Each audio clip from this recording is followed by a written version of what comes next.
Picture this: darkness with no horizon, snow whispering across the tarpaulin and under your wheels. No ground, but living ice that sometimes answers with a dull crack, like a door slamming somewhere far away. On nights like these in the early and mid-20th century, the drivers of the first trucks and the occasional off-road vehicle learned the key Arctic skill: falling asleep when you're scared. Drop a comment with where you're watching from and how much sleep you're running on, and we'll keep going, deeper into the places where people hardly turned the headlights on at all. Winter vehicle crossings weren't born out of romance. They came from necessity. In summer, northern rivers and bogs tore up any route. In winter, they did the opposite, stitching everything into one hard, usable map. That's how the winter roads appeared. Seasonal routes across frozen tundra, along riverbeds, and over lake ice, where you navigated not by signs, but by marker poles and memory.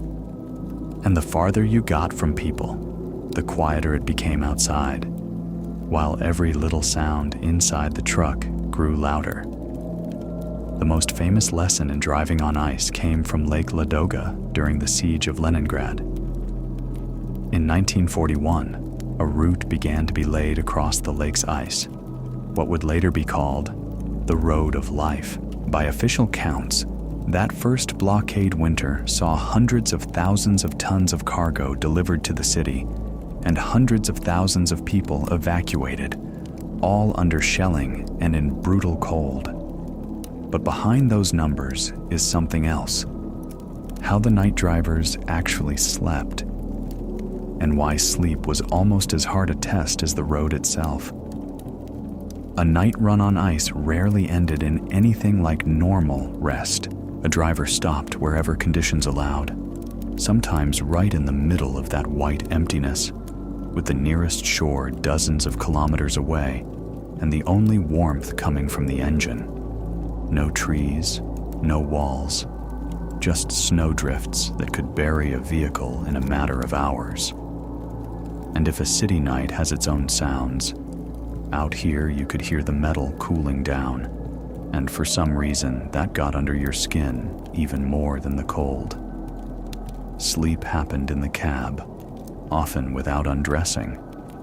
Padded coat, mittens, felt boots. Everything stayed on, like you were just closing your eyes for a minute. Drivers laid fur hides or heavy sheepskin coats across the seats, then blankets on top, sometimes 2 or 3, because the frost didn't care how many shifts you had left. They tried to cover their feet especially well. Your legs were the first to go numb, and then the next morning became torture before you even turned the key. In the memoirs of northern truckers and wartime drivers, you keep seeing the same trick. Heat water on a little camp stove or a small flame and stash warm canisters by your feet.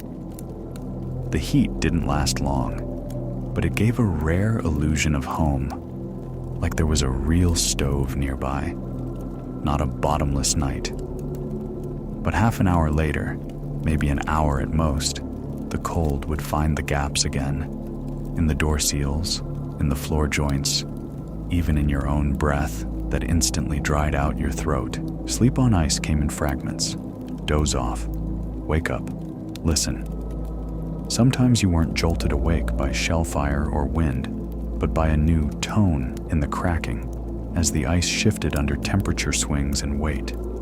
On Ladoga, that was especially nerve-wracking. A driver could tell the difference between the normal sound and one that was too deep and too long, like a fresh crack had opened nearby. And in moments like that, you understood. You can't sleep here the way you sleep on land. One special kind of torment was the decision: kill the engine or keep it running. In severe cold, the motor might not start after even a short stop, and on the ice that wasn't just a delay, it could be a real threat to your life. Without heat, the cab turned into an icebox fast, so sometimes they let the engine rattle all night, saving their strength and gambling with fuel, and also gambling with the worst sound of all: sudden silence. when the engine finally died anyway. The fear of that silence kept you from slipping into deep sleep.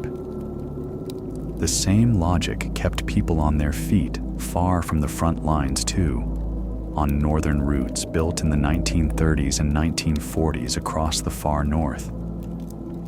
Columns moved on the simple, tough machines of the era, trucks designed for bad roads, but not for 50-50 temperatures.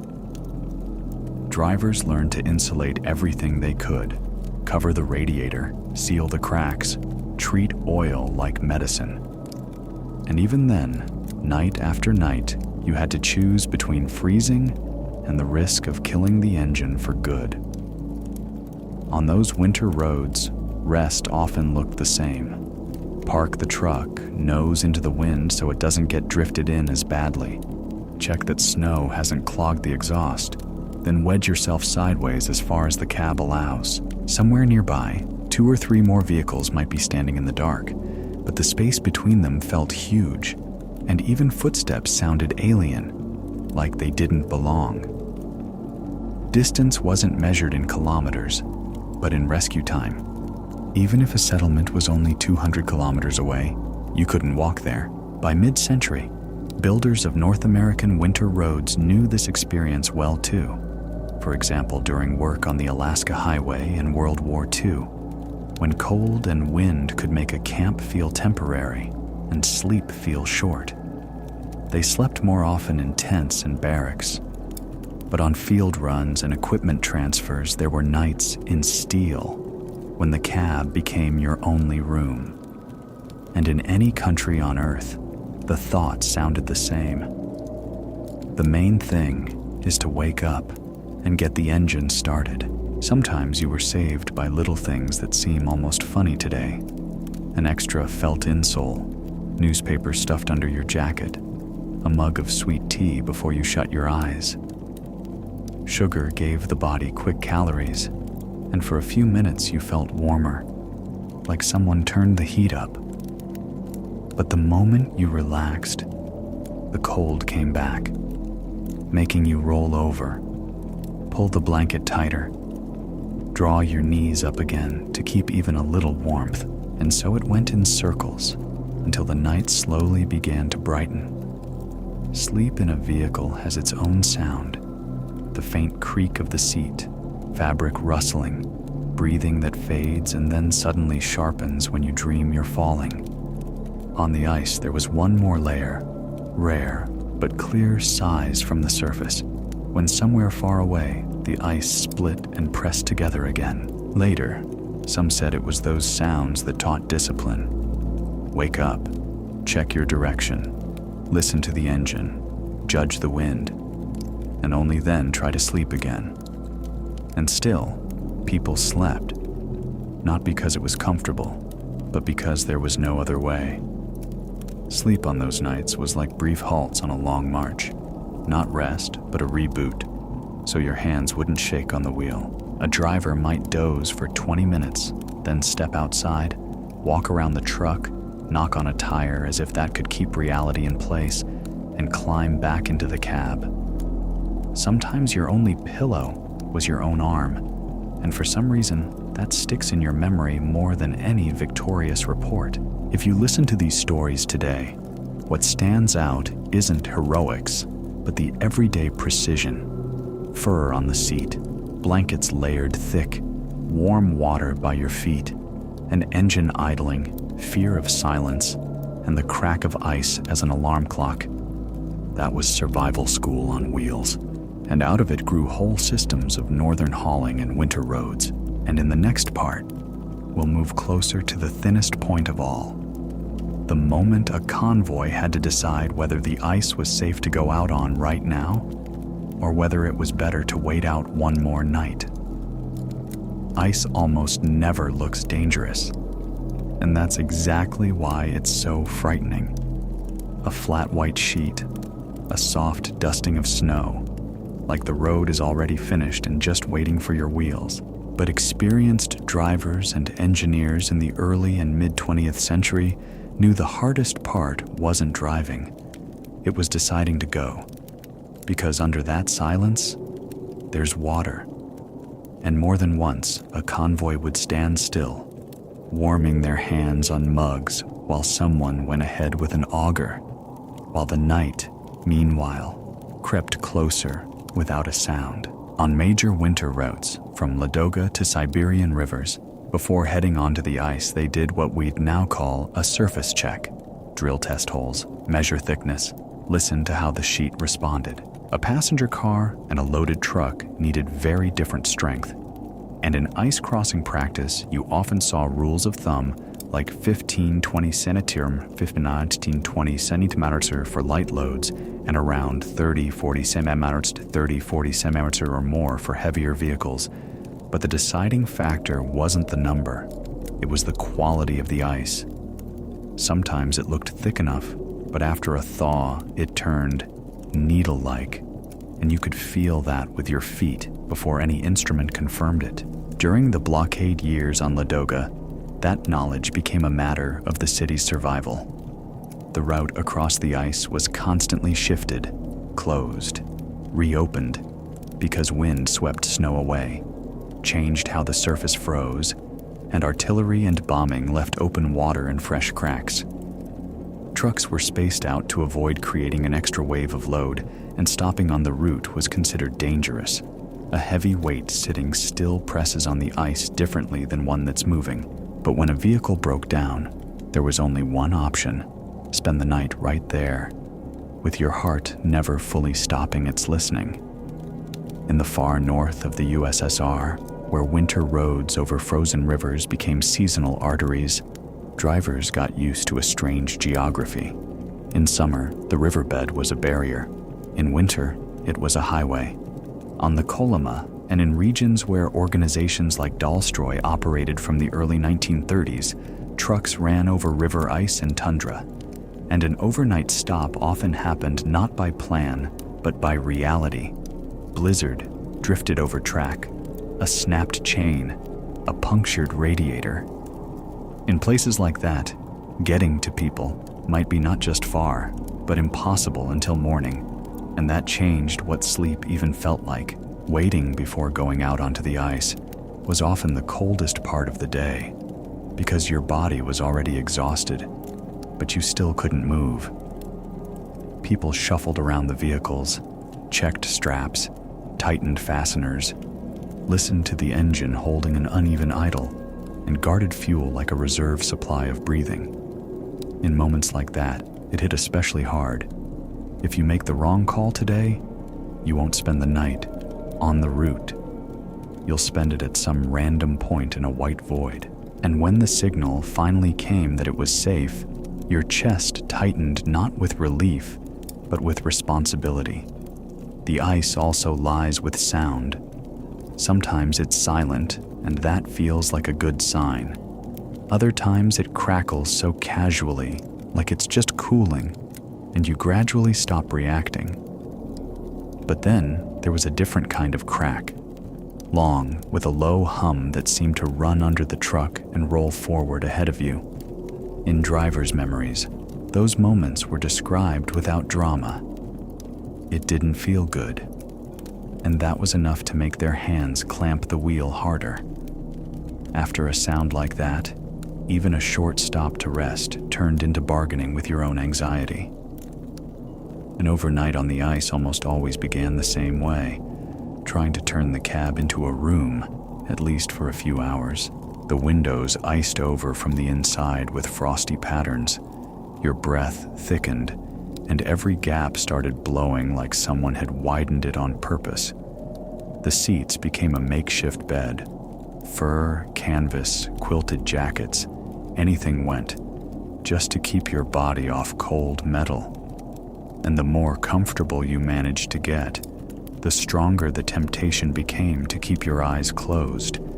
And that was exactly the temptation you had to fear. Drivers knew one simple thing. On the ice, you can't allow yourself to drop into deep sleep, because you need to hear the engine, and you need to hear the surface. So sleep broke into short segments, like you were setting an internal alarm every 20-30 min, without even having a watch. Wake up. Listen. Is the idle steady? Has the tone changed? Has it gotten too quiet outside? And silence out there sounded louder than any wind, so you listened to it the hardest. Hot water stayed the most reliable heater without electricity. They warmed it on a primus stove or a small fire if they could, then placed it in canisters or tightly sealed flasks by their feet. At first, the warmth tricked you. It felt like you might actually sleep for real, like in a bed. But an hour later, the water cooled, and the cold came back like a strict guard. Then you shifted again, changed position, pulled the blankets tighter, and it all started over. And every time that loop carried the same thought: please don't stall. Letting the engine run all night was a choice made not for comfort, but out of fear. In deep cold, especially in areas with dry air, oil thickened, the fuel system got temperamental, batteries weakened, and a morning start could turn into an hours-long fight. So they kept the motor idling, trying to watch the exhaust and keep snow from clogging the pipe, because that was a different danger. Carbon monoxide in a tight cab. It created a strange balance. The noise saves you from freezing, but keeps you from sleeping, and you end up living between two risks. Sometimes convoys and lone vehicles were parked so the wind wouldn't slam into the side, nose into the wind, slightly angled, using the body as a shield. Outside, the truck quickly grew its own snow, dunes, and morning began not with driving, but with digging. Free the wheels, clear the step, find the door handles under a crust of ice. That work warmed you better than tea, but it stole your strength before the wheels even moved again. And still, plenty of people said, better to dig snow than stand still and wait, listening to the ice. On sea ice, where the surface can stay alive even in hard frost, there was one more worry: pressure ridges and breaks. Vehicles tried to stick to proven stretches, routes where scouts or lighter machines had already passed, and anything off showed up in small signs: a strange gray strip, damp snow, an unusual softness under the wheels. Sometimes you had to detour, turn back, search for a new line, and night came on faster than you wanted. And then sleep became part of navigation. Sleep, and you risk not making it. Don't sleep, and you risk making a mistake. By the mid-20th century, as northern highways were built and maintained in North America and the USSR, the shared experience was surprisingly similar, even if the vehicles and regulations differed. Where there were no permanent settlements, drivers treated the cab like a temporary fortress: matches, warm clothes, a food reserve, a primus stove, or at least some way to heat water. It wasn't romance of the open road. It was safety procedure learned by the body, and the calmer someone prepared to sleep, the more clearly they understood. Calmness here is also a survival tool. The hardest minutes came before dawn, when your body was already drained and the cold seemed to intensify. At those hours, people often woke up because they could no longer feel their fingers, and they had to rub their hands, move their feet, check the engine's breathing again and again. Sometimes someone stepped outside just to confirm it with their eyes, that everything was still in place, even though you couldn't see much in the dark. And every time was a small test. You open the door, and the frost snatches all the warmth at once, like it was waiting for that exact moment.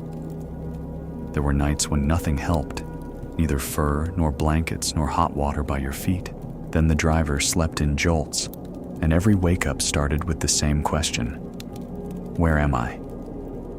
Because there were no landmarks, only whiteness and a dark sky. You literally recognized your own life by the sound of the engine and the shape of the steering wheel in your hands. And there's something strange, almost hypnotic about it. The less there is around you, the more attention turns inward, and sleep stops being rest and becomes cautious observation. But even those nights gave experience that later turned into rules. Don't sleep with the airflow completely closed. Don't park where drifting is likely.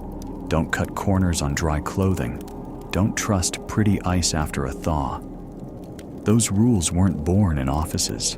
They were born in cabs, where people woke up every half hour and learned to warm themselves with whatever they had at hand. And the most surprising thing is this: many remembered not fear, but focus, as if focus itself was what kept them on the surface. Next, we'll move closer to the expeditions and routes where the winter road wasn't just delivery, it was exploration, where vehicles went into places the maps still only guessed at, and sleeping in the cab became part of the scientific work, because in the morning, you had to do more than start the engine. You had to keep moving into the unknown, even if the ice talked to you too loudly in the night. There's a particular moment that keeps showing up in diaries and field reports from northern runs. The vehicle leaves the firm road. The headlights carve out a smooth white strip, and suddenly you realize this isn't a route, it's a guess. No poles, no houses, no familiar edge of a shoulder, just hard-packed snow and wind. And ahead, there could be a river, overflow ice, or a thin spot you might catch in daylight. But at night, you can only feel. That's how the pioneer vehicle routes on winter roads began in the first half of the 20th century, and their most honest unit of measurement wasn't the kilometer, it was the overnight stop. Seasonal winter roads in the north followed a logic that feels almost backwards if you're from the south. Once water froze, it became the transportation network. Frozen river channels turned into straight corridors, lakes into open squares, and the tundra, after steady frost, could sometimes hold wheels better than a summer dirt track. Engineers, supply crews, geologists, and drivers learned to read the terrain through the snow, where the crust was smoother, where the wind had scoured it clean, where a strip looked suspiciously darker. And that was exactly where they most often ended up stopping. A major turning point came when trucks like the GAZ AA and ZIS-5 became widespread in the USSR in the 1930s.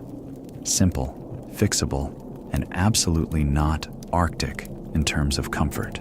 The cabs were cramped, insulation was basically non-existent, and even when some vehicles had heaters, it didn't turn the truck into a home. But these machines hauled weight, pushed through virgin snow with chains on the wheels, and tolerated rough use, which meant they could take part in what was then called opening up the routes, not ceremonially, but day to day, through cold nights. On the distant winter roads, a stop often started as a quick pause to catch your breath, but it turned into daily life fast. First came choosing the spot, not in a low place where overflow ice forms and water sits under the snow, and not near a rough, ridged shoreline where current breaks the ice. Then you parked the truck nose into the wind to keep it from blasting through every gap, and immediately checked the exhaust pipe.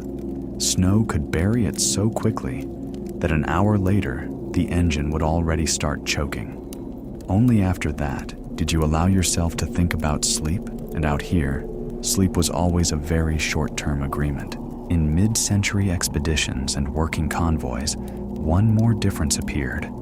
Allied supplied equipment, like the Studebaker US-6 trucks that reached the USSR through Lend-Lease during the war. They were valued for traction and pulling power, but at night in deep cold they still obeyed the same laws as any machine. Oil thickens, metal loses heat, fuel gets finicky, and the battery seems to lose half its personality. So the fear of not starting in the morning was universal. Sitting in the cab with the driver of an old truck and with the driver of a newer one, exactly the same. When it was time to sleep, the cab turned into a small survival manual. On the seat, a fur hide or a heavy sheepskin coat. On top, blankets, sometimes layered thick so you wouldn't touch cold vinyl and metal. On your feet, your warmest stuff, because your toes were the first to report trouble. Once they cooled off, your whole body started shaking, and no amount of toughness would save you. And close at hand, they kept the things that seem funny until you're the one in the freeze. Spare mittens, a dry rag, matches, a mug. They heated water on a primus stove, which sounds almost cozy until you picture the scene. The stove hissing in an icy silence, a tiny pool of light, hands clumsy from cold, and snow that feels endless in every direction. Canisters of warm water went by the feet, sometimes wrapped in cloth to hold heat longer, and for a few minutes it really did get easier to breathe. But then the water cooled, and the most unpleasant moment of the night arrived. You realize you only warmed up temporarily. You've still got hours to go, and the frost is patient. They woke up often, every half hour or a little less, and the alarm clock wasn't time, it was the body. Fingers cramped, cold slipped under the collar, or the engine sound suddenly changed if they'd left it idling. That sound became a kind of guard. Steady rattling meant a chance, and any pause or wobble in the note snapped a person upright, even if they'd only fallen asleep for a minute. In those seconds, your head moved faster than your heart. Listen first, act second. Leaving the engine running all night was a knife-edge decision because it had a cost. Fuel burned down when the supply might be planned for the run, not for heat, and the engine demanded attention. Snow, wind, exhaust, all of it could turn salvation into a new danger. But the alternative looked worse. Shut it off, let it freeze through, and in the morning fail to start. Stuck without heat in a place with no connection and no help. So many chose the noise and the anxious half-sleep just to avoid hearing the main thing, the sudden silence. Sometimes, especially on crossings in sea ice, an overnight became even more tense because the surface itself was moving. Ice can sing, not a sharp crack, but a long, drawn-out sound, like an invisible wave traveling through it, and that vibration runs up into the frame and the steering column. On nights like that, people tried not to step outside unless they had to. Footsteps, weight, stopping in the wrong place. It all felt like interfering with a fragile balance, but sometimes you had to, and then the darkness seemed thicker, and the sound of your own breathing felt too loud. There's one more detail you almost never hear in ceremonial stories about northern routes. Sleep in the cab was almost never truly alone. Even if you traveled by yourself, the truck was always there as a second participant. Its smell of oil and metal, its cold surfaces, its constant need for care. A driver lay down so they could reach the ignition key, the lever, the flashlight instantly, because at night, any small thing, a loosened belt, a frozen valve, a cracked hose, could turn into tomorrow's breakdown. And there's a strange discipline in that. You rest, but you're still on watch. At dawn, when the darkness started to gray out, the cab looked like a tiny ice room. Frost coated the windows from the inside. Clothes went stiff as if the cold had starched them, and your breath left a damp crust on your scarf. The first move of the day wasn't to start the engine. It was to get your body back under control. Flex your hands, move your feet, force the blood back into the places it saved itself from during the night. Only then did you bring the vehicle back to life. Because in expeditions, people said it plainly. If you can't work with your hands, you can't work with the machine either. That's how the invisible side of Pioneer Winter Road runs was built. The side where heroism doesn't shout, it whispers. By day, the route was laid down with wheels and markers. By night, with blankets, fur, warm water in canisters, and short descents into sleep that kept breaking on alarm. Depending on nuance, you could also use And the farther these expeditions moved from settlements, the clearer it became. The real victory wasn't making it through, but keeping your ability to move again in the morning, when the cold still holds the world in a fist, and ahead there's that same white unknown all over again. First, the road disappears. Then the sense of distance goes with it. And all that's left is the cab, rocking in the wind like a little boat on a white sea. In the blizzards of the early and mid-20th century, a vehicle could turn into a snowdrift in an hour, and a stop just for a second would quietly become an overnight because you couldn't see anything ahead, not even your own tracks. Nights like that taught people something simple. Sleeping on a winter road is hard not because of the cold, but because the snow is always trying to get inside. When a convoy got caught in a whiteout, they weren't looking for a nice spot. They looked for somewhere the wind had a harder time doing its work. A small fold in the terrain, the edge of a hardened drift, sometimes even the wind shadow of a vehicle that was already parked. They'd point the nose into the wind and tried not to open the doors any more than necessary, because in 1 minute, the cabin could fill up with icy dust. And still, by morning, the door handles might be frozen solid, like someone had poured water over them on purpose. Snow is dangerous for another reason too. It's not just cold, it's heavy, and it doesn't quit. If it packed into the steps and wheel wells, the vehicle lost the ability to pull away easily. And if a drift blocked the exhaust, the engine would start running wrong, and you could tell even through sleep. So before settling in, the driver made a quick circuit, shovel snow away from the pipe, kick clear space near a wheel, memorize where the tools were. That little circuit often became the main ritual of the night. Back when cab heaters either didn't exist or couldn't handle real deep freeze weather, people insulated whatever they could with their own hands.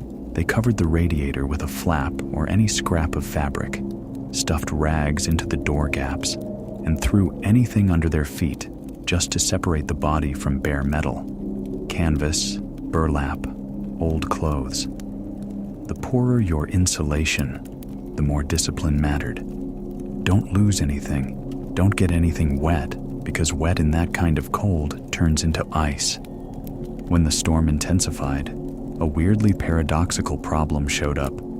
You needed to shut yourself off from the wind, but you couldn't seal yourself in completely. If the engine was left running, exhaust could build up in the cab, especially when snow stacked up like a wall and changed the airflow. So experienced people left a tiny crack for fresh air and watched the exhaust pipe as closely as they watched the engine temperature. And every time they closed their eyes, it was like they could hear the question, "Is it getting too quiet out there?" They started sleeping the same way they always did on winter roads. A fur hide or heavy sheepskin coat on the seat, blankets layered on top, a hood or hat over the head. Because the cold steals heat fastest from above. Feet became their own separate project, covered extra carefully, sometimes with rolled-up clothing under the knees so the blood wouldn't cool as quickly. But a blizzard added a new discomfort. The cab quickly turned damp from breathing, and frost inside grew like a garden, promising stiff, scratchy fabric in the morning. They heated water on a primus stove, and that soft hissing sound in a storm felt almost homely, until you noticed how the flame trembled with every gust, even inside. Canisters of hot water went by the feet, wrapped in cloth, sometimes swapped around so the warmth spread more evenly. But after 30-40 min, the familiar thing began. The water gave up its last degrees, and you woke up not from a dream, but from the feeling that the cold had gone back to work. By mid-century, across major northern projects and routes, from supply runs to polar stations to wartime logistics in World War II, one shared rule had formed. At night, the machine has to be ready for morning, or there won't be a route, and there won't be a return. where deep cold held on for weeks, people treated the engine like the only stove they had, and often kept it idling, paying for it with fuel and nerves. The scariest moment wasn't cracking ice or a howling wind. It was the sudden drop into silence that meant the engine had stopped. But even a running engine didn't save you from sleep that kept tearing into pieces. You dozed in short bursts, like something inside you set an invisible timer for 20-30 min. Open your eyes, listen, check the sound, feel the air. In a blizzard, it was especially easy to confuse what you were hearing. Did the engine start hunting? Did the wind change pitch? Did the snow begin pressing on the bodywork harder? And every time you had to decide, climb out or endure a little longer. Going outside in a blizzard stayed in your body's memory. You opened the door and sharp pellets slammed straight into your face. Not melting, just painfully tapping your skin. The snow underfoot might be soft, or it might be a crust that holds you until you step onto a weak patch and drop knee-deep. Your flashlight lights a narrow corridor. Beyond that, everything gets swallowed by white, and it feels like there is no world except the vehicle. And then you hear how close your own engine is, and it almost sounds like someone else's voice. Sometimes in a storm, they used an old trick, a small wall. They banked snow along the windward side to cut the draft, but did it carefully, without blocking the exhaust or creating a trap for carbon monoxide. Outside, by morning, the vehicle looked like a hill with a dark spot of window. Inside, it was still cold, just a more even, more bearable cold. And that evenness has its own deception. It's easier to fall asleep, which means it's easier to miss a problem. Morning after a blizzard didn't start with driving. It started with digging out and checking what the night hadn't taken. First you uncovered the door, then the wheels, then the exhaust and the space under the engine, because snow could pack in there like a dense carpet and interfere with cooling, or, on the contrary, hide a leak. Your hands froze within minutes, and still this work brought back the strongest sense of being alive. You're acting again, not just enduring, but behind every movement sat the unspoken question: will we even be able to move? And only when the vehicle came back to life, or at least didn't give up, did a person allow themselves to remember that, technically, they'd slept. The sleep was strange, like it was issued in portions. A bit of darkness behind the eyes, a bit of quiet inside, and then another reality check by engine sound and wind pressure. That's how a blizzard became not just weather, but its own kind of overnight place. A place where you learn to breathe the right way, seal gaps carefully, and fear not the cold, but the stop. And next, we're heading into an even finer subject: how sleep changed when you spent the night, not on snow, but right on a living river, where the current kept moving under the ice. A river crossing at night can feel calmer than a lake. No open water stretching to the horizon. The banks show up as darker shapes against the sky, and even the wind seems quieter. But a river has the thing people fear most: current under the ice, moving every minute, able to eat away from below while leaving a smooth, deceptively beautiful crust on top. On nights like that, you understand for the first time that the solid under your wheels can be alive, and that thought makes sleep especially light and broken. Winter roads along the beds of big rivers, the Lena, Yenisei, Ob, Kolyma, weren't exotic in the first half and middle of the 20th century. They were standard practice. In winter, a river becomes a straight line with fewer climbs and less mud than shoreline tracks. But the river is also where overflow ice shows up most often. Water pushes up to the surface, spreads under the snow, then freezes again in layers, turning the roads smooth and treacherous. and sometimes a driver noticed that overflow only when it was too late to pretend they hadn't. Experienced drivers and crossing guides tried to stay on the good line, away from fast water, away from narrowings, away from spots near islands and tributary mouths where moving water changes the ice from underneath. Even on the same river, thickness could vary by dozens of centimeters depending on current, so routes were marked with poles and shifted constantly. But at night, a marker can vanish into a blizzard or simple darkness, and then the road turns back into a guess instead of a rule. If they had to stop for the night right on river ice, they chose a spot almost as carefully as you'd pitch a tent on a slope, where the channel was wider, where there were fewer cracks, where the snow didn't look wet and heavy. The vehicle went nose into the wind, but even more important, they avoided places where the ice sang too low and too long, like a hum passing underneath. Many described that sound as a distant train, even though there were no rails and no stations anywhere around, and that was more unsettling than the cold. A river has its own acoustics. The ice doesn't just snap. It seems to roll downward into depth, and sometimes it feels like the sound rises from below, through the frame and the cab floor. On a lake, the sound can feel flat, but here it's three-dimensional, with a vibration you feel through your feet. Because of that, people slept even more lightly than on sea ice. Wake up, listen, check whether the cracking has changed. And if the sound went softer, as if the ice were getting wet, sleep vanished instantly. Inside the cab, the Arctic routine stayed the same. Fur hides on the seats, blankets in layers, collar up, hat staying on.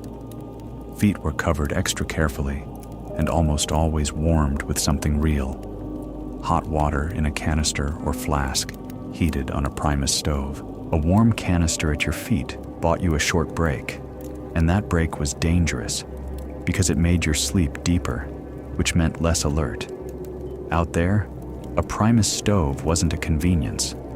It was a survival tool, and people tried to handle it on the river without unnecessary movement. The flame had to warm water and tea, not fill a tight cab with smoke when the windows were already frosted over from the inside. When the water boiled, they poured it out like they were rationing the last minutes of warmth. A little for drinking, a little for the feet, a little saved, just in case. And still, half an hour later, the cold came back, like the current under the ice was pushing it upward along with dampness. Humidity was its own river curse. Above moving water, the air often felt damper than on open tundra, and that dampness turned warmth into an illusion. Breath settled onto the glass. Interior frost grew faster. Clothing became slightly wet, and therefore colder than it should have been. By morning, mittens could feel wooden, and a scarf could go stiff, like it had been soaked and left out to freeze. And the more the cab iced up, the clearer you felt that the night here was working against you. People often chose to leave the engine running all night on the river because the morning start could fail immediately from cold plus moisture. But on river ice, that came with another fear. If the vehicle sits too long, the load feels too constant in one spot, and your mind starts imagining the ice getting tired. Rationally, that's not always true, but psychologically it works every time. The engine's noise feels like it holds life in place, and a dead engine feels like the return of emptiness. So people slept under that rattling idle, which calms you and exhausts you at the same time. Checking the exhaust became a night ritual. Snow and icy dust can clog the pipe, and near a river the snow is often heavier and stickier because of the moisture. Before closing their eyes again, a driver might step out, clear snow from the pipe, listen to the engine from outside for a second, and rush back in before the heat got stripped away. Every one of those trips felt like a small bet. You open the door, and the cold steals everything you managed to build up. And then you catch yourself realizing you're more afraid not of the cold, but of the engine going quiet. Sleep itself was half open. You dropped out for 20 minutes, woke up, and the first thing you did wasn't look out the window. It was listen. Is the idle still even? Has the tone changed? Is there a strange scraping under the chassis? As if snow is rubbing somewhere, even though you can't hear the wind. On a river, people sometimes explain those noises as ice shifting or overflow ice moving under the snow, and every explanation sounded not quite reliable. That unreliability kept your awareness floating on the surface, refusing to let you sink into deep sleep. Some nights, the alarm came not from a crack, but from the opposite, too soft a silence, like the river suddenly stopped talking. Then you started listening to your own body. Any dizziness, any heaviness, any feeling of stale air, because a running engine plus an exhaust clogged by snow could make the air dangerous. In moments like that, the cab became a sealed little world where you had to stay warm and ventilate at the same time, and that contradiction wouldn't let go until dawn. Morning on river ice didn't start with movement. It started with checking how dry the track really was. Under the snow, there could be overflow ice, and then when you tried to pull away, the wheels would spin instantly, and the vehicle would feel out of control, like driving on glass. Sometimes they had to sprinkle the ruts with sand or ash if they had any, or at least chip ice away with a shovel near the drive wheels to find some bite. And if it didn't work on the first try, the night's anxiety came back in daylight, as a reminder that the river guarantees nothing. By the mid-20th century, as northern hauling became more regular, ice crossings developed rules for spacing and speed, and winter roads got maintenance crews watching the route. But even with discipline, nature kept the final word. A thaw could change the ice structure in a single day, and then frost would seal the surface again, making it look solid from above. That's why old drivers so often talked not about thickness, but about the ice's character, something you only feel through your feet and your ears. And at night, that character speaks the loudest. The strangest thing about nights like this is that the river almost lulls you, even though it shouldn't. The steady engine noise, the wind muted, the occasional far-off crack, darkness with no detail. If you didn't know about the current, you could almost relax. But the knowledge is exactly what holds you in half sleep. You tuck yourself under blankets, slide a warm canister to your feet, and still wake up every half hour, like there's a watchman inside. And every time you wake, the same thought returns. What's happening under me right now? Next, we'll move to an even more fragile part of winter routes, sea ice and pressure ridges, where the surface doesn't just crack, it can slowly drift, shifting the track overnight, so that by morning, you have to find it all over again. Sea ice is a completely different kind of conversation partner. It doesn't sit still like river ice, and it doesn't keep quiet like lake ice. It moves, slowly, springy, with a breathing rhythm of its own. And under its thickness, something is always shifting. In the early and mid-20th century, when the first cars and tractors began reaching the Arctic coasts, people realized you can drive on fast ice, but you can't trust it to be the same by morning. Every overnight out there turned into a conversation with a living piece of the planet. These routes ran along the northern shoreline, from the Kara Sea and the Gulf of Ob, all the way to the Straits of the East Siberian Sea, supplying polar stations, lighthouses, and temporary geological camps. The ice looked like an endless field, but the ocean kept working under its calm surface. Sometimes, hundreds of kilometers from shore, the fast ice cracked and broke, pushing up chunks as big as a house. Drivers called those breaks pressure ridges and threaded around them in daylight. But overnight, the route could change beyond recognition. On sea ice, you couldn't pick a place to stop at random. You checked that there were no fresh heaves nearby, zones where the ice compresses, buckles, and slowly keeps moving. You avoided long cracks even if they had frozen over and been dusted with snow. Underneath was still a hollow that carried sound, like an echo from underground. You parked as close as possible to old ice, where the surface was denser and the sound underfoot was shorter, drier. Only after that did the familiar ritual begin. Getting ready for the night.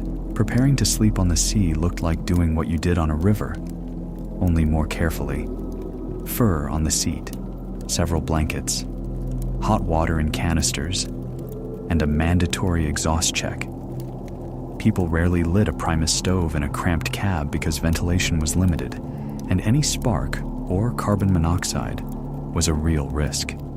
They heated water once and tried to ration it, like internal fuel, and still that same cold ran down your spine, the kind you can't beat, as if it isn't in the ice, but in the air itself. The hardest part of fast ice is the sound. It's unpredictable. It can stay silent for hours, then suddenly split open with a dull thud, like someone snapped a plank right under the vehicle. Sometimes the cracking ran off into the distance and dissolved into the sky. Sometimes it came back from the side and made your heart skip. People learn to read the tones. A short click, harmless. A hollow underground sigh. Danger. But even habit didn't let you truly sleep. Knowledge and experience didn't protect you from fear. You sit in the cab wrapped in a heavy sheepskin coat, listening to the engine, and you feel the ice under the vehicle breathing. Barely noticeable, but your body catches it immediately, like a small ship's roll. In that moment, the night starts to feel too long. Every crack echoes inside you, as if your heart answers it, and you catch yourself thinking, wouldn't it be easier not to sleep at all, just to keep listening? On sea ice, people almost always chose to keep the engine running. It gave warmth and a sense of stability, like the noise held a fragile world in place. But it still demanded care. Snow and wind could build dunes around the vehicle in just a few hours, and then the exhaust was sealed off like under a lid. So once an hour, the driver went out, dug the pipe clear, listened to the ice with their feet, looked up at the moon that felt too close. Then they climbed back in, trying not to look down into the darkness, into the place where, not long ago, there had been open sea. Sometimes two people slept in the same cab, warming each other with the heat of clothing and breath. In that cramped space, a night had its own schedule. One dozed while the other listened. Then they switched. It helped both to avoid freezing and to avoid missing a change in the sound underfoot. Polar expedition logs often mention nights with rotating watch, especially when a column stopped near pressure ridges. The watchman wasn't just guarding the vehicles. He was listening to the ground, which in those hours wasn't ground at all. Even with all the anxiety, there was room for wonder. Sometimes, in the polar night, the aurora came out over the fast ice, and the cab glass turned green, then violet. Under that light, the snow looked translucent, like fine salt, and the whole world felt quieter. Some polar travelers later remembered, when the aurora appears, the ice goes quiet for a minute. Maybe it was coincidence, but it was the kind of coincidence you wanted to take as a good sign. But after any beauty, reality returned. The frost sharpened toward morning. The engine began to sound rougher, and your body chilled faster. Then they'd pull out the remaining hot water, rub their hands a bit, adjust the fur underneath again. Sleep came in jolts, and with it, The familiar anxiety, like a second wind. Each time you woke up, you thought you could hear movement under the wheels, somewhere deep down, like the sea's next breath. When dawn barely started to pale, relief arrived. The worst part was over, because now you could look at the ice instead of only listening to it. The first meters after a night were the most important. You had to make sure there wasn't a crack under the vehicle, that the fast ice still held, that the wheels hadn't settled into an open lead. After that, the expedition moved on, and only then did people allow themselves a short conversation about the night, quietly, without laughter, like talking about a dream you haven't fully come back from. That's how the first vehicle crossings on sea ice went, supplying polar bases, scouting runs along the coasts of Chukotka and Taimyr, and routes supporting drifting stations. Every kilometer cost you hours of half sleep and morning digging, and right there, on the line between continent and sea, an unspoken rule was born among northern drivers. As long as the engine's alive, sleep short, listen long. In the next part, we'll see how that rule carried over into organized expeditions, where an overnight stop became part of the scientific routine. An organized expedition differs from a lone run in one key way. Even sleep becomes a line item in the plan. In the early and mid-20th century, when the North began to be surveyed and supplied systematically, from weather stations to geological teams and polar bases, a vehicle on a winter road became more than transport. It was a tiny lab and a shelter. And on nights like that, people didn't lie down when they were tired. They lay down when they could, because the work ran on the clock, even if all that surrounded them was white emptiness. In 1932, the USSR created the Chief Administration of the Northern Sea Route, and as the network of Arctic stations expanded, so did the need for regular deliveries along winter routes.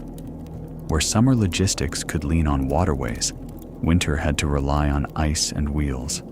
Vehicles weren't traveling only to haul, but also to observe. They noted ice conditions, overflow ice, drifted over sections, and those notes later shaped next season's routes, which meant they shaped someone else's sleep. In expedition columns, a rule appeared quickly: the night must not eat the morning. So before stopping, they did a brief tech check, almost like a mini pre-flight inspection. They dug out the exhaust, checked whether snow had packed under the hood, listened to the idle, and felt hoses and joints that become brittle in extreme cold. Only after that did they allow themselves to bed down, because any missed detail at night turned into a breakdown in a place with few tools and distant help. They slept most often in the vehicle, even if, in theory, they could pitch a tent somewhere. In the wind, a tent can tear apart, and in the vehicle, you at least have walls. They lined the seats with fur hides, old sheepskin coats, anything that cut the bite of cold metal. On top went several blankets, one as a mattress, one as a cover, a third reserved for the feet, because at night, your toes are the first to act like they've forgotten they're supposed to live.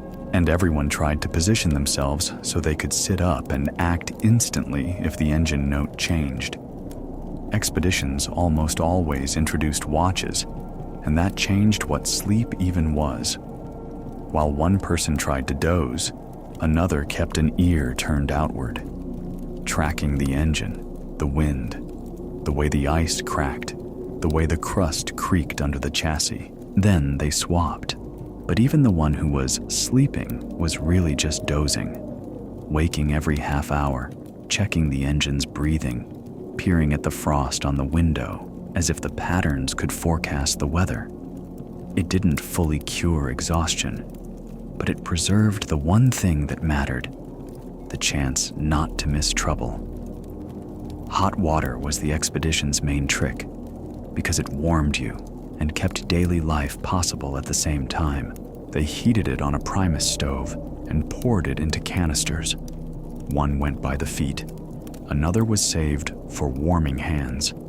A third held back as a morning reserve. A canister fresh off the flame felt like a small miracle, but the miracle was short.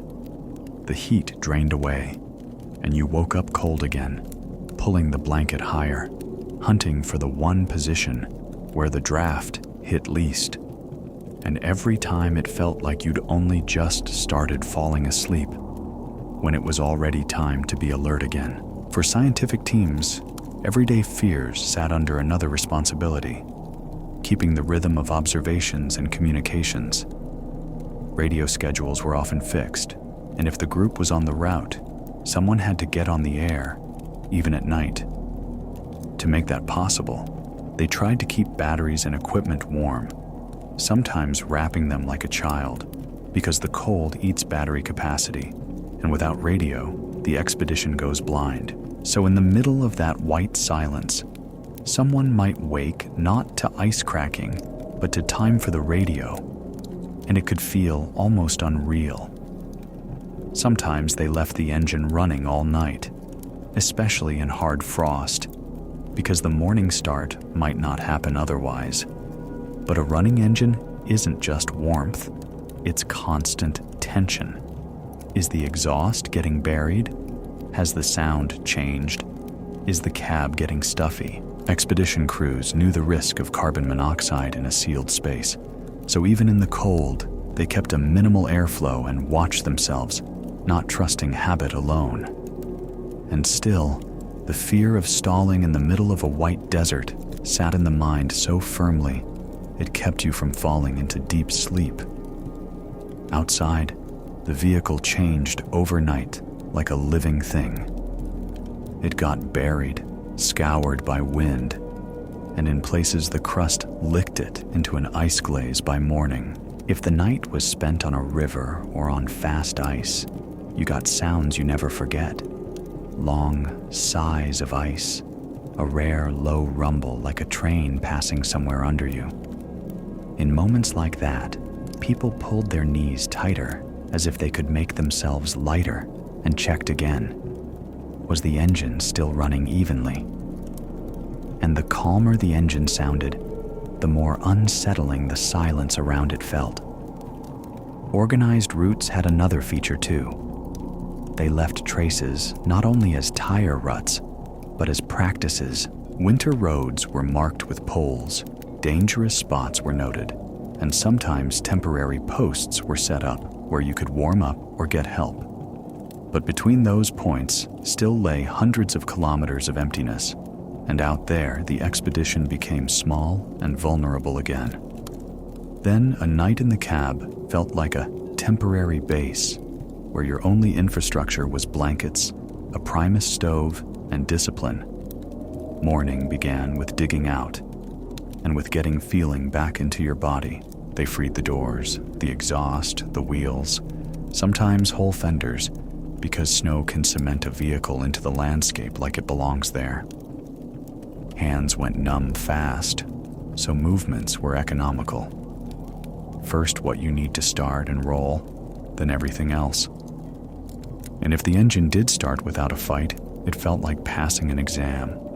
Quietly, without celebration, with a small private relief. In protocols and reports, nights like this look dry. Stop. Overnight. Temperature dropped. Wind. But behind those words is the same repeating scene.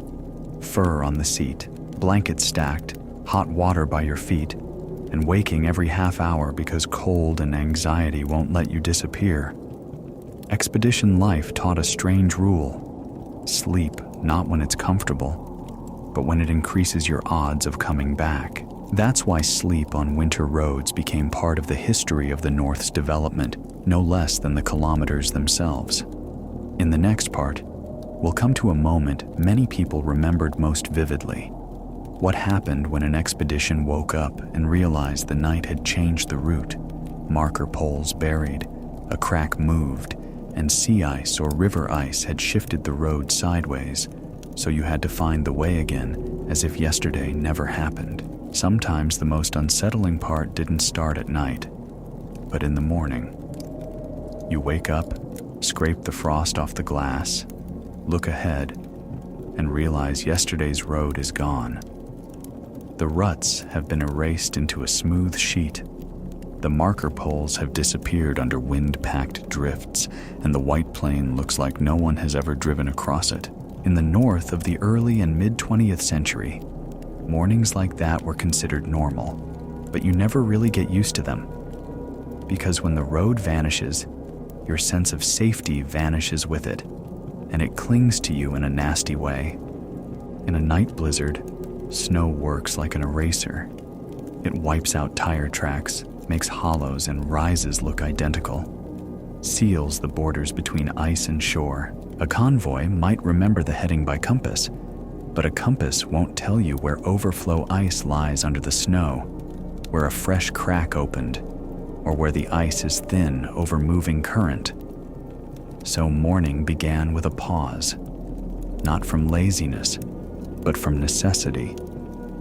Before you move, you have to understand where you actually are. And in that moment, even the sound of tea feels too loud. On ice routes like the Ladoga Road during the siege winters, that feeling of a morning with no tracks was even sharper, because the route was intentionally changed all the time.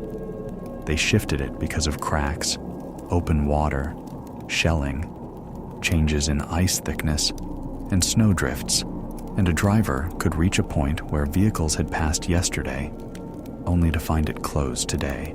People got used to the idea that an ice road isn't a line on a map, but a living agreement that lasts one day, and that made sleep even more guarded. When the marker poles were buried, they navigated by whatever was still available. Shoreline outlines if they were visible, the wind, the rare darker patches of pressure ridges, the direction of sastrugi, wind-carved snow ridges.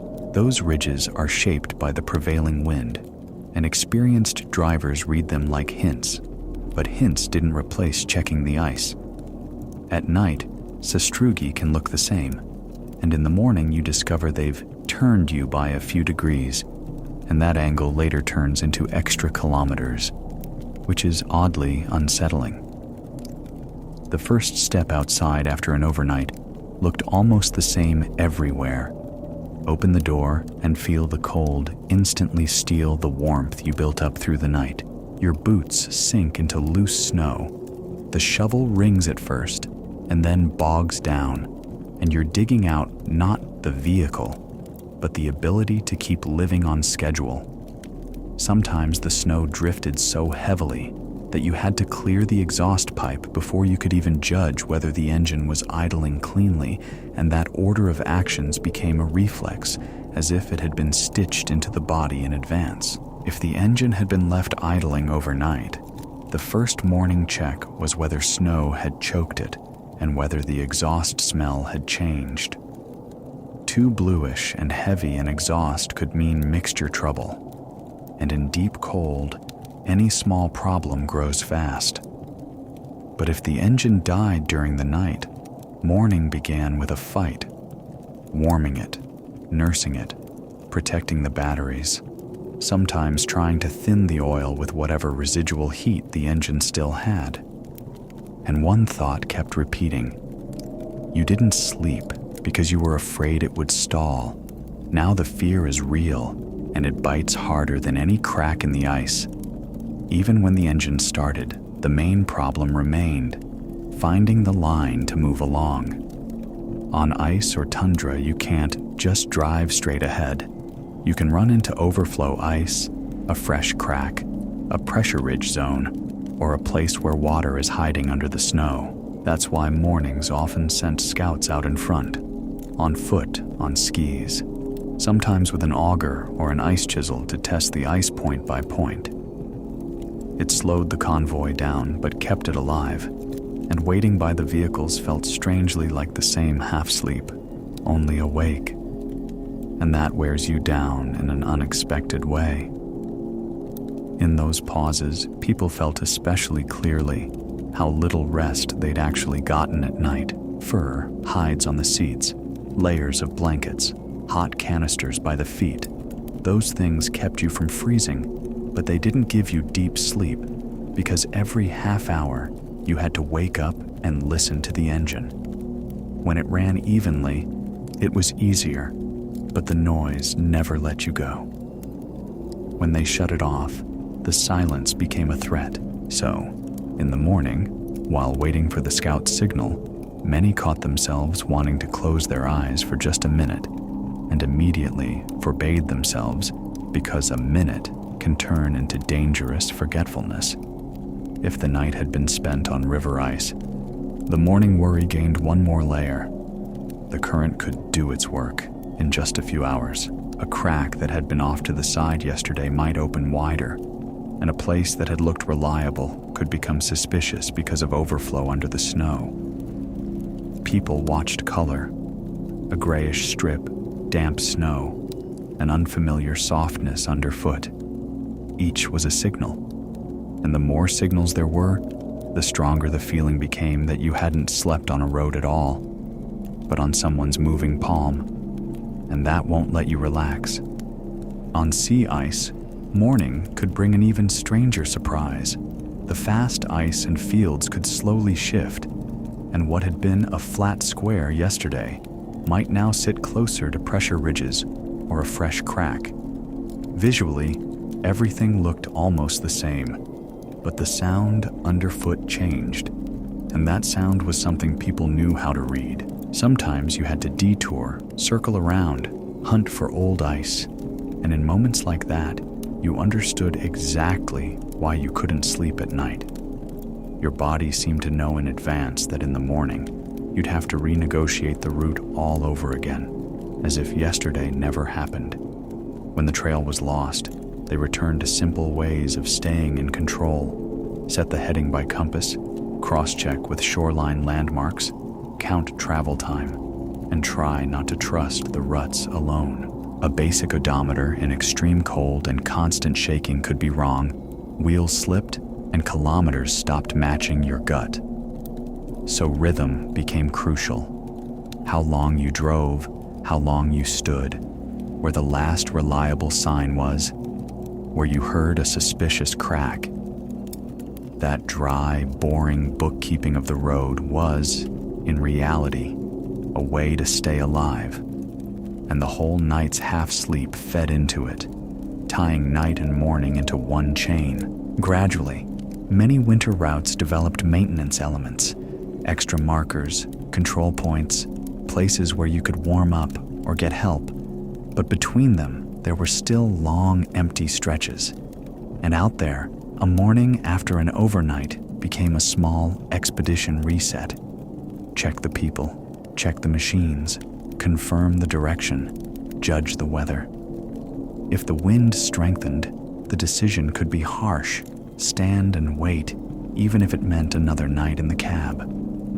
And the thought of a second night sometimes scared people more than the road itself, because now you already knew exactly how it would feel. When they had to stay another day, sleep turned into a repeating ritual where every detail mattered. Fur on the seat again, blankets in layers again, hot water by the feet again, heated on a primus stove. Short drops into sleep again, ripped apart by cold. But the second night was different. The first night you still hoped to push through, and the second you start rationing yourself like fuel. People tried not to move without need, not to open doors, to lay things out in advance so they wouldn't search in the dark. And that economy of motion was strangely calming. And still, even the most careful routine didn't cancel the main thing. The psychological fear of the engine dying. It lived inside every wake-up. You listen first, then realize the engine is still running, and only then allow yourself to close your eyes again. If the engine is off, waking up starts differently. You listen to your own shivering and try to guess whether the warmth you have will last until morning. Later, people said they slept like a cat, shallow, sensitive, always ready to spring, and it's a surprisingly accurate comparison. By dawn, Even if the road is still unclear, one relief arrives: light. It gives you a chance to see again, not just listen and guess where the danger is. And then the expedition or convoy gathers itself back into motion. Someone scrapes frost off the glass. Someone checks the fasteners.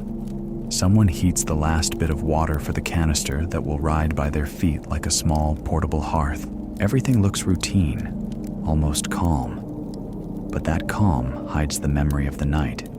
You know any evening can end the same way, an unmarked morning. And that's exactly why you drive more carefully than you did yesterday. The most tense minute didn't come when the vehicle bogged down, or even when the ice cracked under the frame. It came when the leader said something simple: "We're staying put till morning." In that instant, everyone in the crew mentally broke the night into tasks. Who listens to the engine? Who heats the water? Who catches the radio schedule? Who simply tries to sleep so they won't make a mistake by hand in the morning? That's how Northern sleep worked in the early and mid-20th century.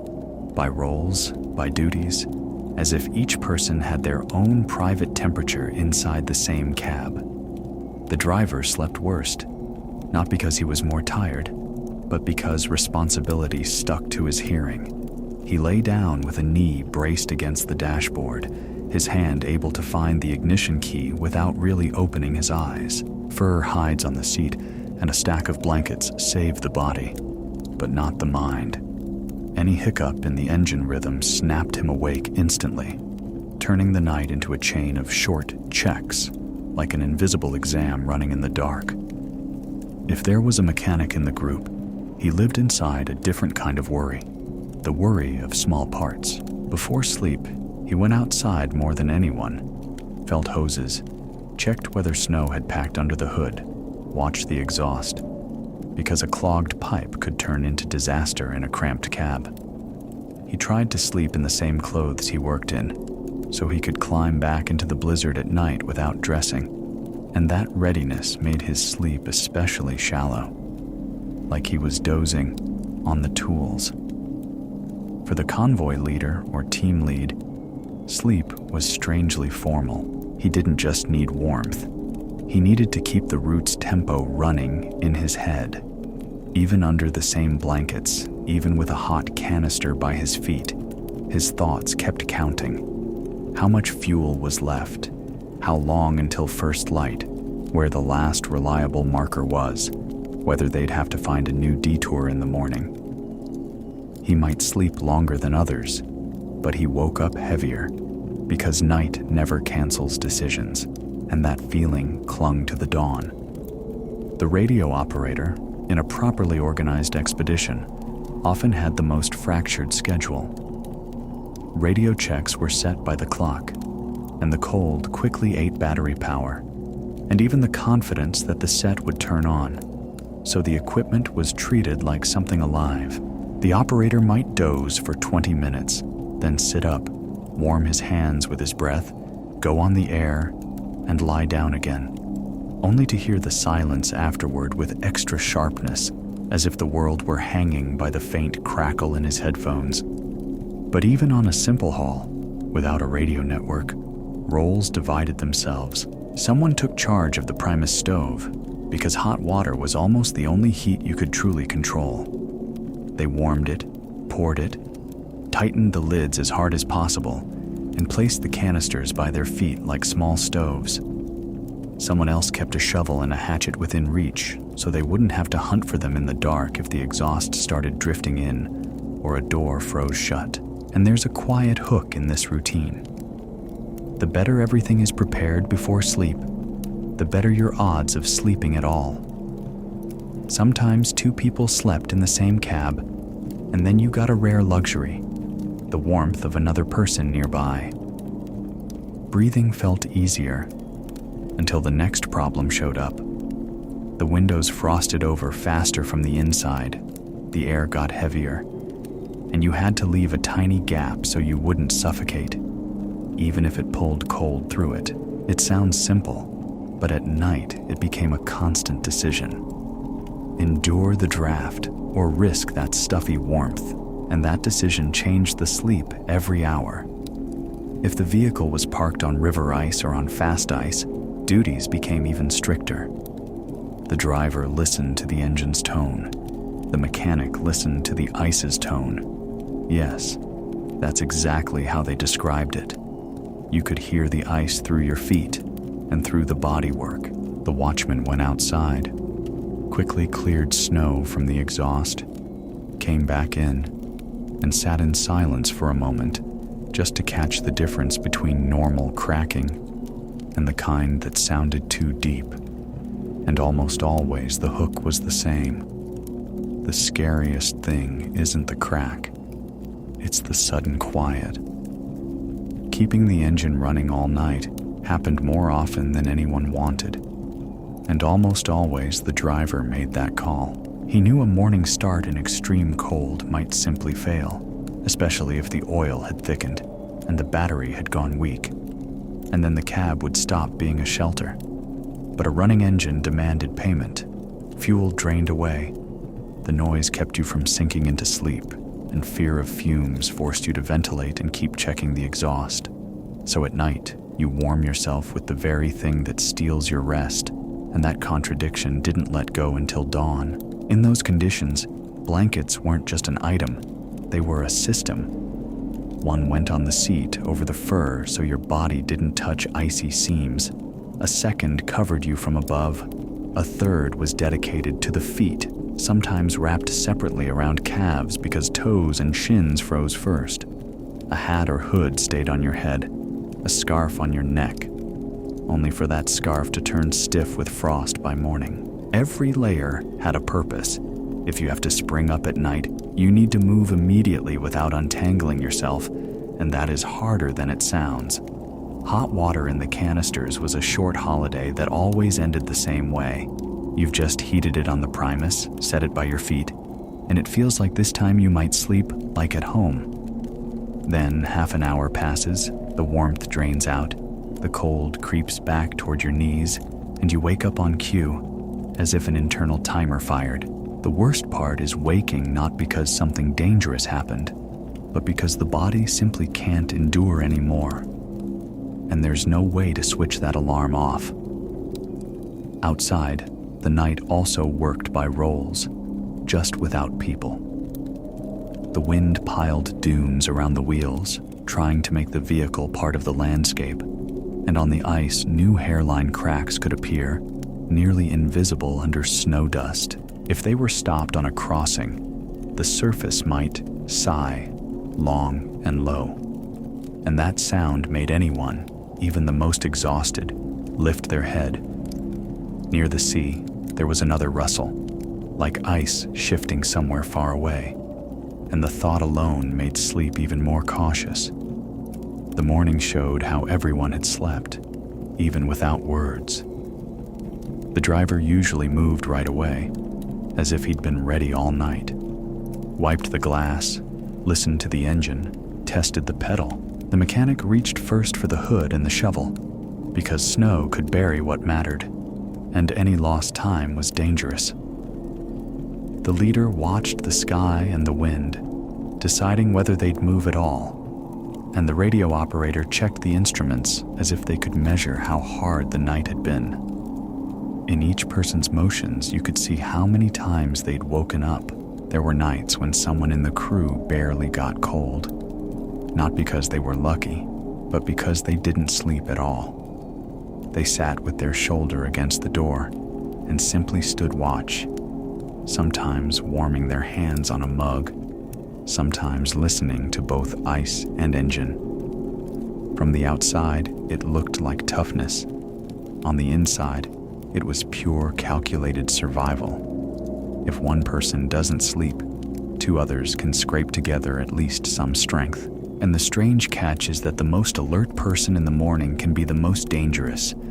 The exhaustion hits later, and it hits suddenly. By the mid-20th century, as more order appeared on many winter routes, marker poles, spacing rules, service points, the overnight stop became more standard. But sleep still stayed northern. It didn't become rest, it stayed a function. Keep your hands and head steady enough not to make an extra movement on ice or in a whiteout. And the more organized the logistics became, the clearer people saw it. The weakest link still wasn't the machinery. It was human sleep, which you can't command into depth. And still, that sleep had its own quiet beauty, especially for those who'd learned it. The idle's steady rumble, muffled by blankets, could almost turn into a lullaby, and the rare wake-ups weren't panic so much as professional reflex. People learned to fall asleep between checks, like they were sliding sleep into the narrow gaps between dangers, and later they passed that skill to newcomers without big speeches. The funny part is that sometimes the newcomer slept the deepest of all, until they heard their first real crack under the wheels. The hardest stop on a winter road isn't the one you planned, it's the one that happens on its own. A crunch under the chassis, a short jerk, and the vehicle suddenly stops being transport and becomes real estate in the middle of white nothing. In the early and mid-20th century, it happened more often than official reports like to admit, because the first trucks and early off-road setups were built for bad roads, not for deep frost, ice, and endless pounding. And when a breakdown hit at night, it stole more than the route. It stole sleep, replacing it with the anxious mode of fix it and don't freeze. Winter broke machinery in its own way, almost without warning. Metal turns brittle, rubber goes stiff, grease thickens, and every impact into the crust hits the springs and mounts as if someone is stress testing them one by one. On the older 1930s, 40s trucks, common Soviet types like the Gaz-AA and ZAS-5, and later even on stronger Lend-Lease haulers, the weak point wasn't power, but small components that stop forgiving mistakes in the cold. And the worst part is that failures often arrived right when you'd started to believe the night might pass peacefully. One classic winter nightmare is fuel and delivery. In the cold, it behaves differently. It thickens, vaporizes worse. Water you didn't drain can form an ice plug in the lines, and the carburetor can frost over until the engine starts coughing. A driver heard it before the stop. Uneven idle dead spots, sharp pops, and those sounds chilled you from the inside harder than the wind. The most gripping moment is when the engine goes quiet, and the world suddenly becomes too quiet with it. A wheel could also turn into an overnight sentence, especially on hard crust and overflow ice, where the sidewalls take a hit and rubber loses elasticity. A puncture on an ice road is dangerous, not so much because you lose speed, but because you have to work with your hands, crack lug nuts, wrestle a heavy wheel, set a jack on a surface that might be slick or loose. Doing that in the dark, when your fingers go numb in minutes, means burning body heat faster than you can replace it. And that's when you first realize repair and survival are basically the same word out here. Then there were failures no spare tire or wrench could solve. A snapped leaf spring, a loosened bracket, a leak in the cooling system. In extreme cold, even a small leak could freeze solid in exactly the wrong spot, turning the vehicle into a stationary stove with no fire. That's why mechanics and drivers protected what seems obvious today: draining water on time, insulating the radiator, keeping tools warm in the cab instead of in a freezing cargo bed. And still, sometimes the entire night hinged on a tiny part that decided to get tired right now. Once the breakdown was real, the first choice was brutal: fix it immediately, or hold out till daylight. Repairs are harder to see at night, but sitting still is dangerous. Equipment cools, people cool, and on ice, and in a blizzard time, feels like it's working against you faster. So they often did a quick night minimum. Keep the engine alive, secure heat, prevent key parts from freezing. Leave everything else for morning. The hook is simple. Sometimes the best night repair isn't fixing. It's keeping the vehicle from dying completely. That's why in deep cold, they often kept the engine running even with problems, if it could still hold an idle. The noise was rescue and torture at once. It gave heat and a chance of starting in the morning, but it burned fuel and wouldn't let you sink into deep sleep. People listened constantly. Did the sound drop? Did the tone change? Did the cab get stuffy? Because snow could seal the exhaust. Sleep turned into monitoring the machine like a sick patient, and that responsibility made closing your eyes feel dangerous. If they had to spend the night right where the breakdown happened, the cab became the only usable space fast. They laid fur hides or heavy sheepskin coats on the seats, stacked blankets in layers to cut the cold off from the body, and tried not to touch metal that pulls heat like a sponge. Feet were treated like priority one because they freeze first during repairs. Toes lose feeling, and then every step becomes a risk. Falling, dropping a tool, doing something you can't undo. And once everyone finally settled in, the most bitter part arrived. The cold didn't let go, even though you were inside. Hot water on a night like that felt almost like medicine. They heated it on a primus stove when it was safe, then put warm canisters by their feet, sometimes wrapped in cloth so the heat lasted longer.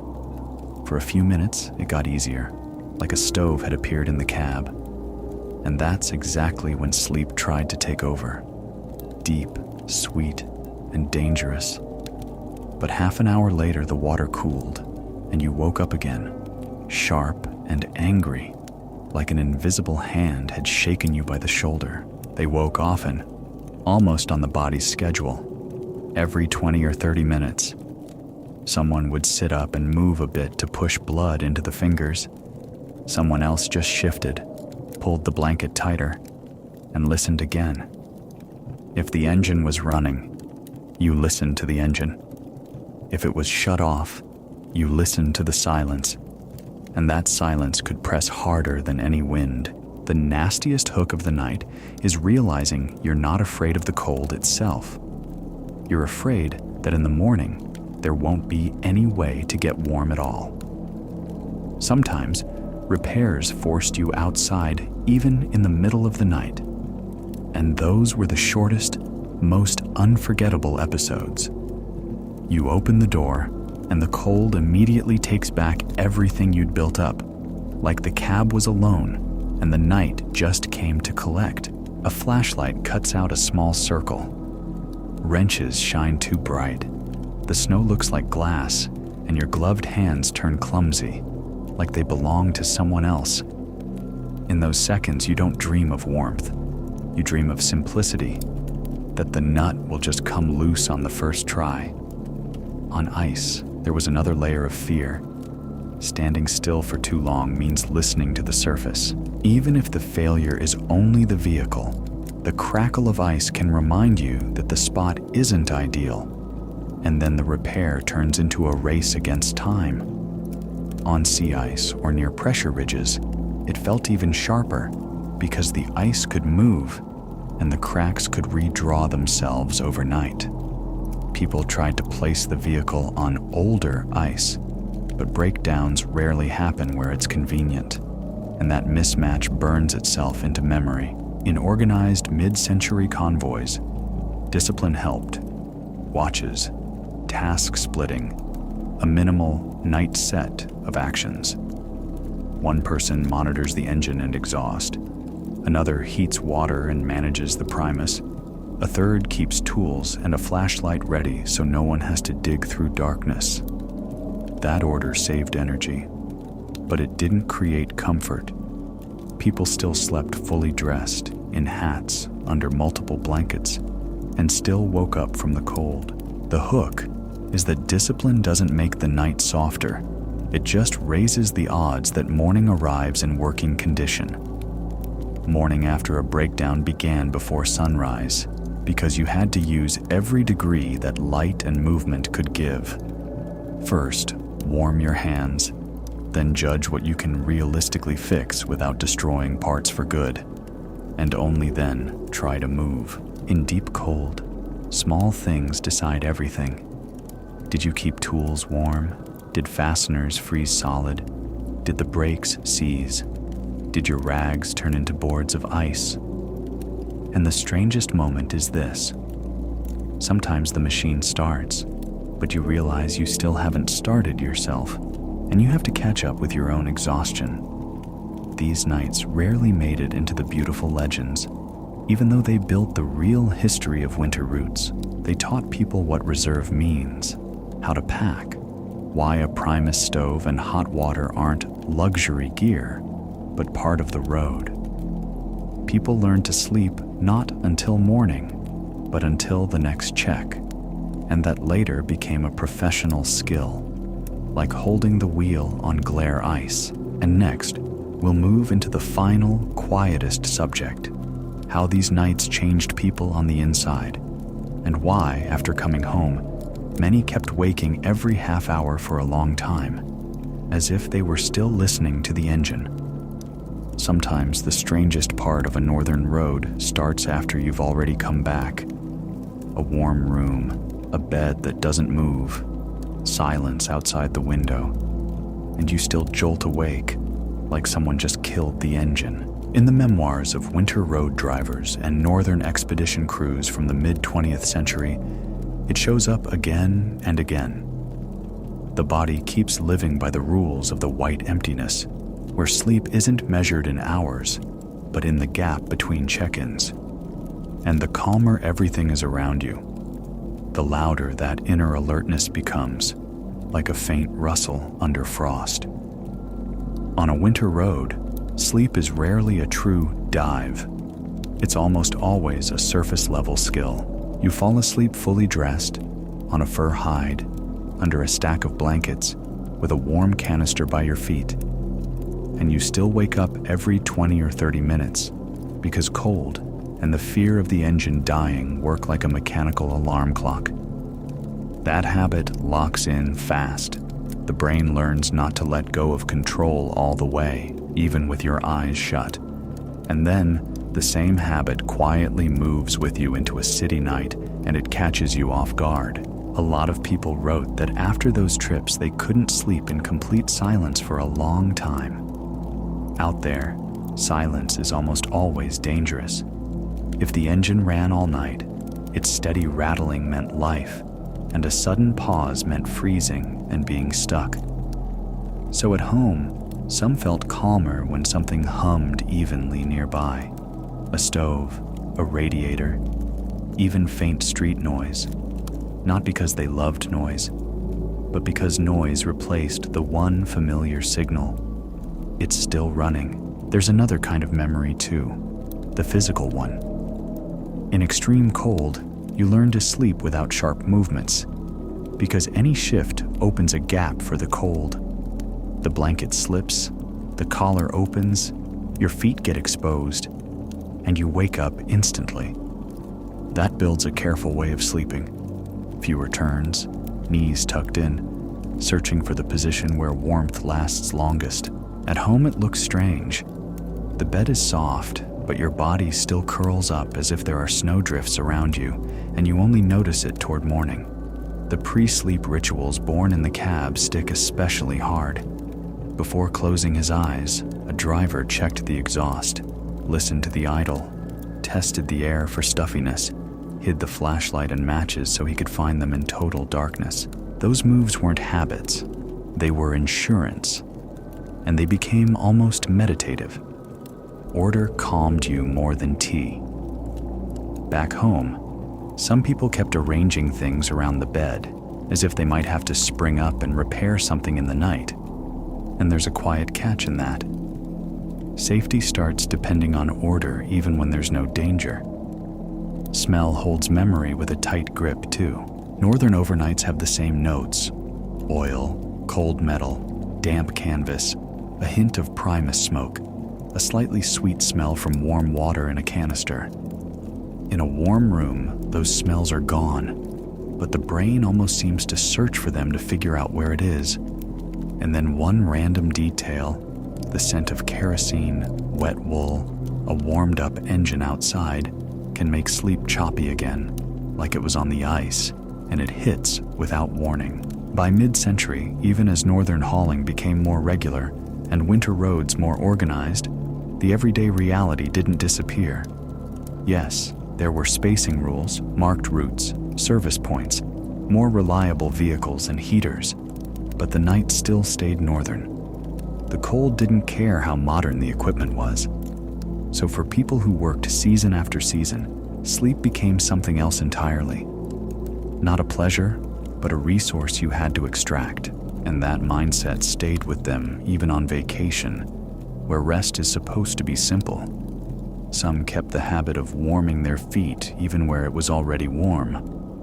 On the winter road, a hot canister by your feet could be the only real victory over the night, even if it didn't last long. It gave you the feeling you weren't completely at the mercy of the freeze. At home, people might subconsciously chase the same feeling, using a hot water bottle, covering their feet more than necessary, leaving clothes by the bed, just in case. It isn't a quirk. It's a mark left by those nights when you woke up every half hour simply because the warmth left your feet first. Light leaves its own memory. On winter routes, the night is long, and the cab lives by small, dim sources. A flashlight, a match, a primus flame, a faint glow reflected off snow. Your eyes get used to that half-darkness where you only see what matters, and in it, it's easier to stay cautious. Back home, bright light before sleep sometimes bothered people used to that northern economy of movement and attention, and they instinctively dimmed the room. The paradox is that what they were looking for wasn't comfort. It was a familiar sense of control. You also hear about this. After returning, many people woke up to a sound that wasn't there. On the winter road, the crack of ice, the wind's howl, the crust squeaking under the chassis became part of the night's background, and the brain learned to spot dangerous tones inside it. In the city, those signals are almost gone, but the brain keeps waiting for them anyway, like a guard on duty. So you could wake up from silence, from a random click in a radiator, from a distant door slam, and for a second, you wouldn't understand that you're not on the river anymore. Over time, a lot of them remembered not the cold as pain, but the cold as discipline. A night in the vehicle taught caution, saving strength, attention to details, how the blanket lies, where the canister stands, how the engine sounds. Those details gave you the feeling you could influence the outcome, even a little, and that helped. Later, some said the hardest part wasn't the frost itself, but the waiting, when there's nothing you can do except listen, and that hook stays in a person the longest. Those nights also changed how people related to warmth. A warm room after a winter road sometimes felt not like joy, but like something unfamiliar, too soft, too safe, too still. Out there, life is felt through actions. Shake off snow, check the exhaust, heat water, keep the engine alive. At home, actions aren't required, and a strange emptiness appears, like you suddenly stopped being useful to yourself.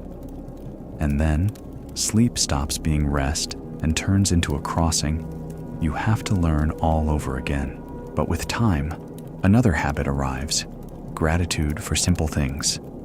Many who lived through those overnights later valued the basics: dry socks, hot tea without rushing, the ability to lie down without hearing ice crack.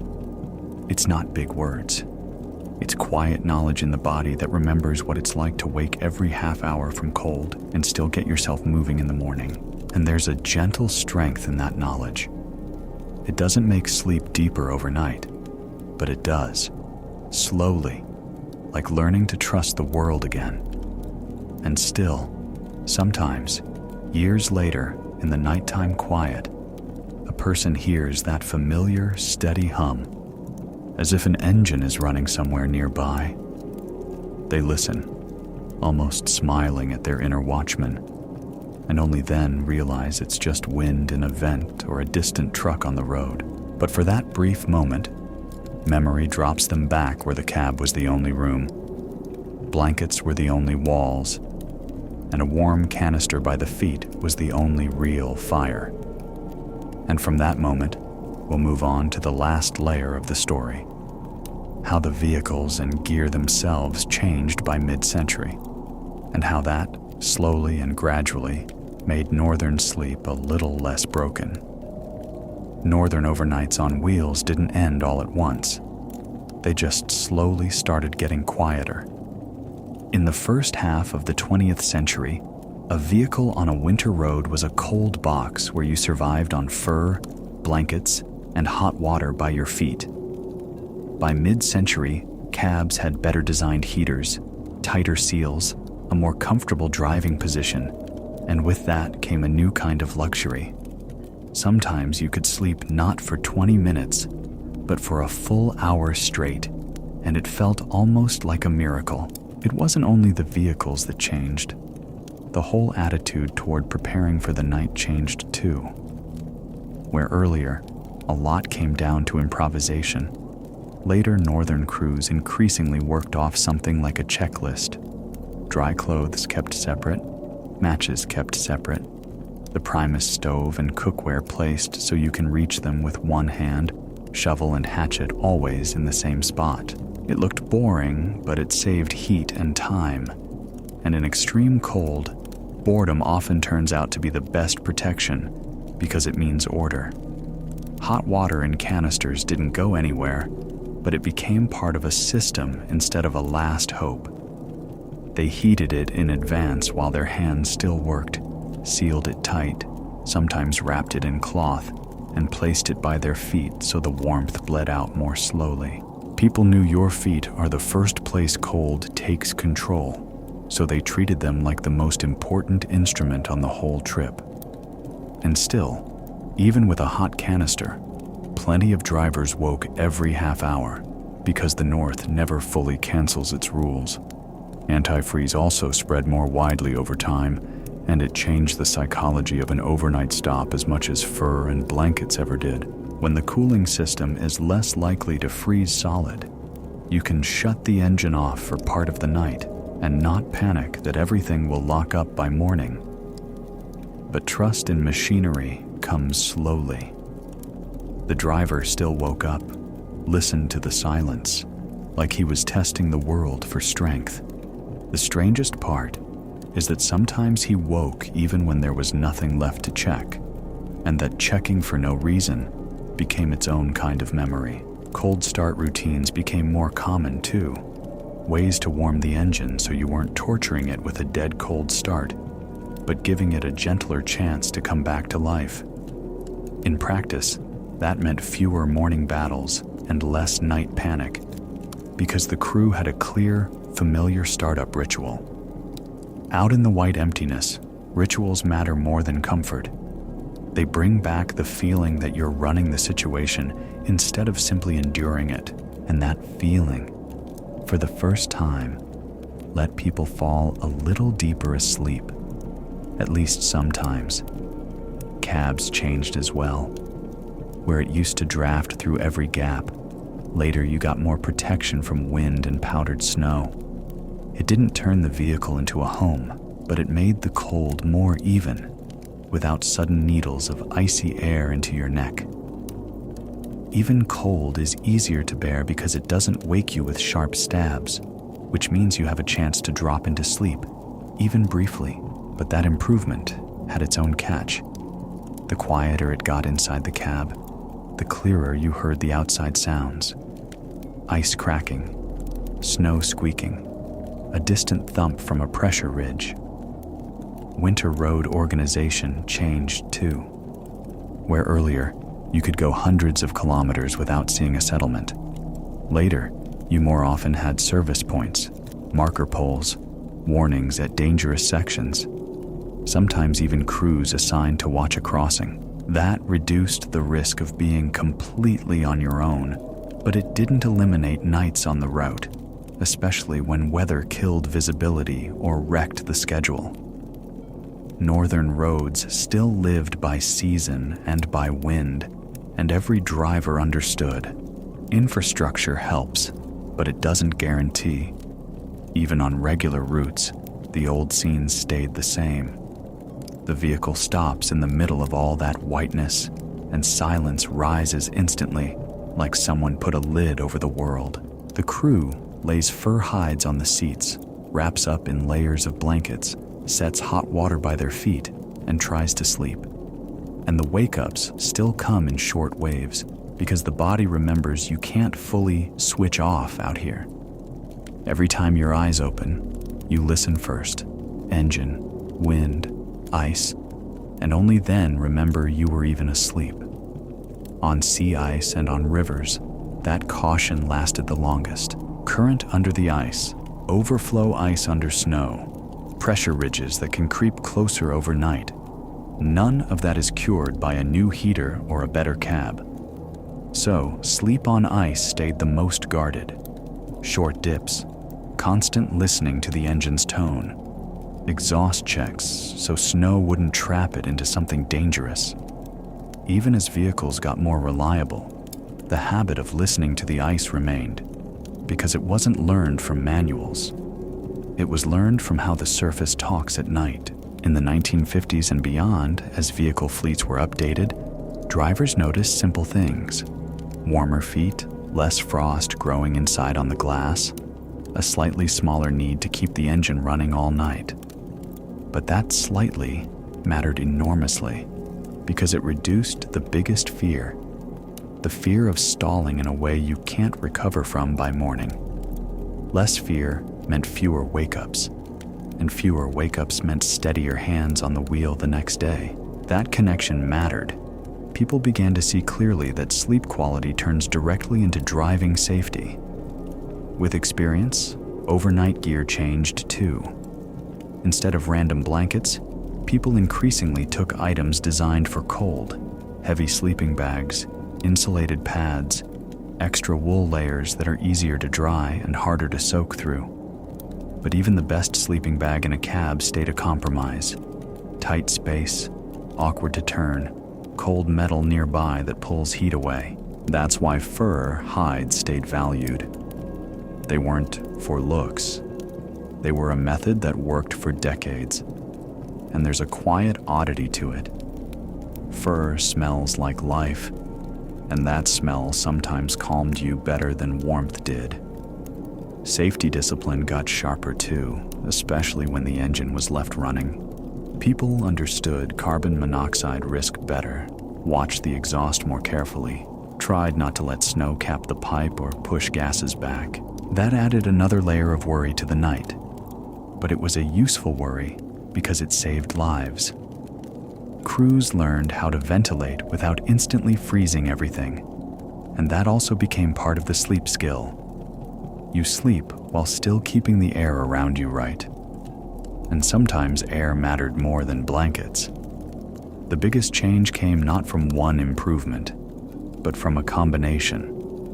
A little warmer, a little more reliable, a little more order on the route. Together, those little gains made a new kind of overnight possible, where people weren't just surviving until dawn, but actually recovering at least a bit. You still woke up heavy, still flexed hands and feet back to life, still heated water on the primus when needed.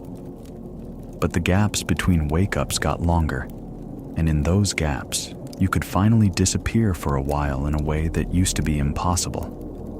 That disappearing wasn't weakness. It was a sign that life had become a little more stable, and the people who actually drove these roads never treated romance as the main point. They remembered specifics, how frost grows on the inside of the glass, how a blanket turns stiff in the cold, how a hot canister by your feet gives you exactly one small hope. They remembered the engine rattling all night, and how you feared silence more than wind because silence meant it stopped. When the technology got better later, those old memories didn't vanish. They just became an inner measuring stick, a quiet scale you used to judge any warm night afterward. There's one outcome people rarely said out loud. Northern overnights taught you to treat sleep as a resource, not as a matter of chance. On a winter road, you can't sleep later, because later might not come if you make a fatigue mistake in the morning. So crews learned to carve out sleep like fuel, short, careful, at the right moment, without extra movement. It sounds bleak, but there's a calm wisdom in it, because it makes you more attentive to yourself. And the catch is that caring about sleep became part of the survival kit, right alongside the shovel and the primus. If you listen to these stories like a lullaby, what's striking isn't how brutal they are, it's how repetitive they are. A stop in the middle of the white emptiness, fur on the seat, a stack of blankets, hot water by the feet, half sleep, where every wake-up starts with the engine's sound. Somewhere nearby, snow squeaks. Somewhere deep, ice cracks. And the person closes their eyes again and tries to trust the world for at least 20 minutes. Each time it feels like the world tests their patience, then lets them go, allowing one more quiet stretch of night. By mid-century, those overnights became part of a larger, often invisible story. A story not only about roads and machines, but about how people learned to sleep where sleep seems impossible. They didn't become fearless. They became careful. They arranged blankets so their feet wouldn't get exposed, watched the exhaust, listened to the engine, kept hot water close, and woke up again and again. And in that carefulness, there's an almost soothing rhythm, like breathing. Check, silence, short sleep, wake, check again. Then, when light began to return, when darkness turned gray and the first faint shades spread over the snow, the softest relief arrived. Not joy, not victory, just a calm knowledge. The night is over. The engine is alive. The ice held. People are breathing. You can move again. The wheels rolled out carefully, almost apologizing to the surface, and the white road opened ahead again, flat and deceptive. And if a tremor still lingered inside you, it slowly dissolved into the sound of motion, turning into a quiet, sleepy trust in the next hour of the road.